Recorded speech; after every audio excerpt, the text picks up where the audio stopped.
আমরা যে পদ্ধতিতে বিশ্বাস করি গণতান্ত্রিক পদ্ধতি, সেই গণতান্ত্রিক পদ্ধতিতে কোয়ালিশন কিন্তু একটি স্বীকৃত পথ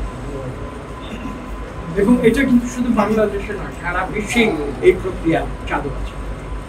কাজে আমি একটু অতীত উদাহরণ দিই, 2001 সালের উদাহরণ দিই।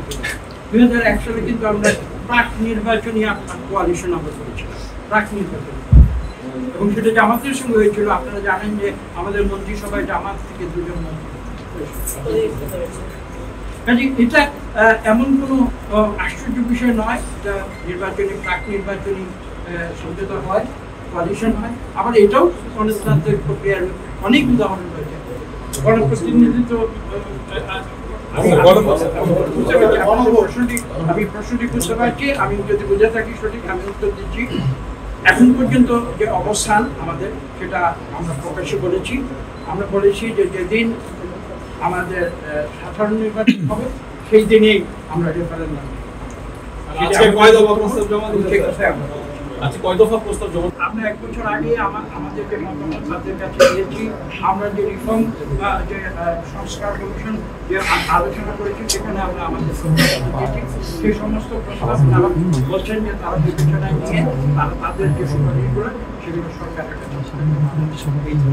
আপনারা দেখেছেন যে কিছুদিন আগে আপনি প্রশ্নটি কেন করেছেন আমি সেটা খোলাখুলি বলে দিচ্ছি। আপনারা দেখেছেন কিছুদিন আগে যে জুলাই সনদ স্বাক্ষর হয়েছে, সেখানে এনসিপি অংশগ্রহণ করেনি। এটা একটা বাস্তবতা, তাদের কিছু দাবি দেওয়া ছিল। তবে এই প্রসঙ্গে আমি কিন্তু আমার মতামত ঠিক গত শুক্রবারে আমি পত্র-পত্রিকা মিডিয়াতে দিয়েছি। আমি কিন্তু নীতিগতভাবে এটা বিশ্বাস করি যে আমরা রাজনীতি যারা করি রাজনৈতিকভাবে বিশ্বাস করে আমরা আমাদের বিভিন্ন দলমত নির্বিশেষে আমাদের মতামত থাকবে এবং মত দ্বৈততাও থাকবে, ভিন্ন মত থাকবে। যদি ভিন্ন মত না থাকে তাহলে কিন্তু কাজে আজকে এনসিপি আপনি যেটা বলেছেন তাদের কিছু ভিন্ন মত রয়েছে, আমরা সেটাকে সম্মান করি। আমাদের কিছু ভিন্ন মত রয়েছে, আমরা আশা করি অন্যরাও সেটা। আমরা সবাই যদি একমত হয়ে যাই, আমি কিছু মনে করবেন না, আমি বলতে বাধ্য হচ্ছি, তাহলে তো আমরা আবার সেই পাঠশালেই ফিরে যাবো।